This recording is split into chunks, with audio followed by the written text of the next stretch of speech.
बीवी की कुंवारी बहन को कहानी 2.0। मेरी उम्र 33 साल है और मैं गुरुग्राम का रहने वाला हूँ। औसतन दिखने वाला हूँ। मैं एक सॉफ्टवेयर इंजीनियर हूँ और शादीशुदा हूँ। ये जीजा साली की कहानी लॉकडाउन से पहले जनवरी की एक सच्ची घटना पर आधारित है जो मेरे साथ हुई। उस घटना को याद करके मैं आज भी हिला लेता हूँ। ये कहानी मेरी और मेरी साली के बीच की कहानी है। मेरी साली का नाम दीपिका है और 23 साल की अविवाहित कुंवारी लड़की है। दीपिका की हाइट करीब 5 फुट 4 इंच है। उसका रंग एकदम साफ है और 23, 28, 32 का फिगर है। दीपिका इतनी सुंदर है कि उसे पहली बार देखते ही प्यार आ गया था। जनवरी में मेरी साली हमारे यहाँ रहने आई थी। वो बहुत फ्रेंडली नेचर की है और थोड़ी बोल्ड भी है। उसे छोटे कपड़े पहनना काफ़ी पसंद है और ज़्यादातर वो टी शर्ट और शॉर्ट्स में ही रहती है।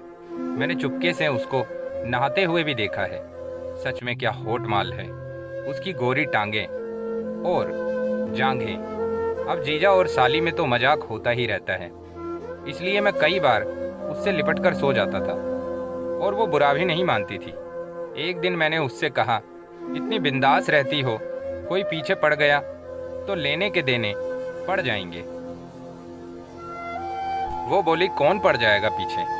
मैंने कहा, मतलब आगे पड़ जाएगा। वो हैरत से मुझे देखने लगी और बोली, आप क्या कह रहे हैं? मेरे सब ऊपर से निकल रहा है। मैंने कहा, समझना चाहोगी तो नीचे से भी गुजर जाएगा। वो उल्लुओं से आंखें झपकाने लगी। मैं हंस दिया और उससे कहा, सच में तुम सी हो? वो बोली, अब ये सी क्या होता है? मैंने कहा, खुलकर बता दूं क्या? वो बोली, हाँ बताओ जीजू। मैंने कहा, बुरा तो नहीं मानोगी? वो बोली, नहीं मानूंगी, आप कहो तो। मैंने कहा, सी मतलब चूतिया।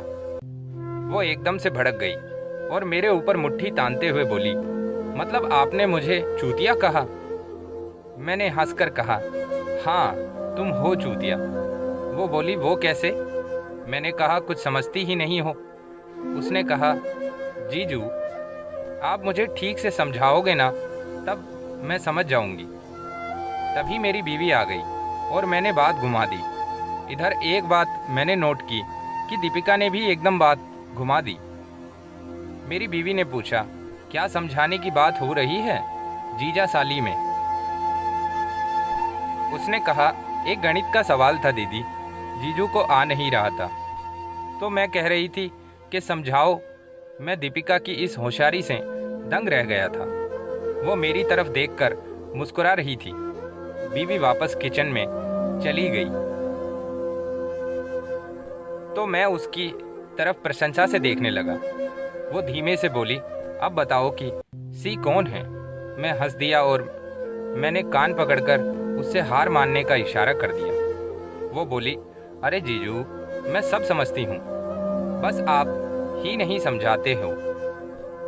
अभी उससे कुछ कहने के लिए मैंने मुंह खोला ही था कि उसने मेरी बीवी की आवाज़ लगा दी, आप उधर अकेली क्या कर रही हो, मैं आ जाऊं? मेरी बीवी की आवाज़ आ गई, हाँ आ जा। वो फुर हो गई और मेरा खड़ा हो गया। मैंने बाथरूम में जाकर खुद को ढीला कर लिया। शायद उसने मुझे बाथरूम में जाते हुए देख लिया था। जब मैं बाहर आया तो उसने मेरी चुटकी ली। हाथ धो आए जीजू? चलो गरम गरम भजिया खा लीजिए। उसकी इन दो अर्थी बातों से मेरे अंदर आग लग गई। वो मुझसे अब इसी तरह की कामुक बातें करने लगी थी। एक दिन मैंने भी उससे अकेले में चूम लिया था, जिस पर वो ये कहते हुए भाग गई थी कि थोड़ा सब्र रखो। अब सब्र किसे था, मगर मौका मिल ही गया। उस दिन मेरी वाइफ को कहीं अर्जेंट काम से जाना था तो वो सुबह ही निकल गई। उसे शाम तक आने का था तो मुझे लगा ये अपनी साली को रगड़ने का बिल्कुल सही मौका है। मैं सुबह बीवी को ड्रॉप करके वापस आया तो मेरी साली बिस्तर पर सो रही थी। मैं भी उसकी रजाई में घुस गया और उसको पीछे से बाहों में भर लिया।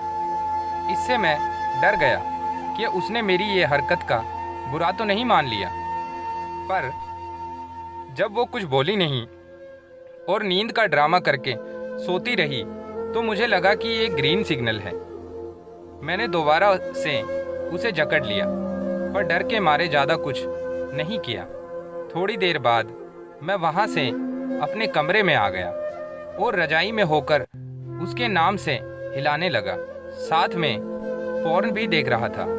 मैं इतना मगन था कि मैंने टाइम पर ध्यान ही नहीं दिया। वो उठ गई थी और मेरे कमरे के गेट पर खड़ी मुझे फूटी आंखों से देख रही थी। मैंने उसको देखा और झेप गया। वो भी आंख दबाकर चली गई। मुझे लगा साली कहीं मेरी बीवी को सब बता ना दे। मैंने हिम्मत जुटाई और उसके कमरे में चला गया। वो बैठी हुई थी और किसी सोच में डूबी थी।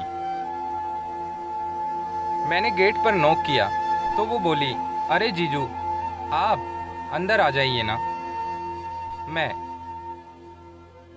तुम मेरे कमरे के बाहर आई थी, कुछ काम था क्या? दीपिका, नहीं, मैं तो बस नाश्ते के लिए पूछने आई थी, पर आप तो कहीं और ही बिजी थे। ये कहकर वो मुस्कुरा दी। मेरे दिमाग की घंटी बजी। मैंने कहा, हाँ, मैं तो तुम्हारे ही ख्यालों में था। ये कहते हुए मैं उसके पास जाकर बैठ गया। दीपिका ने कहा, अच्छा, ऐसा आप क्या सोच रहे थे? जो मैंने उसकी बात को काटते हुए कहा, यही कि इतनी खूबसूरत जवान हसीना के साथ क्या क्या हो सकता है। दीपिका, अच्छा, तो क्या करना चाहते हो? उसकी आंखों में एक चमक थी और सांसें भरी हो उठी थी। मैंने कहा, जो तुम चाहो। ये कहकर मैं उसके और करीब हो गया। हम दोनों इतने करीब थे कि हम दोनों एक दूसरे की गर्म सांस को महसूस कर सकते थे। हम दोनों की आंखों में एक नशा सा था। दीपिका, पर ये तो दीदी के साथ धोखा होगा। मैं ये सब कर रही हूँ। मैं, धोखा तब होगा जब उसको पता चलेगा। ये कहकर मैंने उसको बाहों में भर लिया और सीने से लगा लिया। उसकी गर्म सांसें मेरी छाती पर टकरा रही थी और मैं उसके बालों को सहला रहा था। अपनी उंगलियां उसकी गर्दन में घुमा रहा था। हम दोनों काबू में नहीं थे। जैसे अब हम दोनों यही सोचते थे। उसके कांपते होठों पर मैंने अपने होठ रख दिए और किस किया। हवस मेरे ऊपर भी हावी हो चुकी थी और उस पर भी। मैंने देर न करते हुए उसके कपड़े खोल दिए। फिर आप जानते ही हैं कि क्या हुआ होगा। धन्यवाद।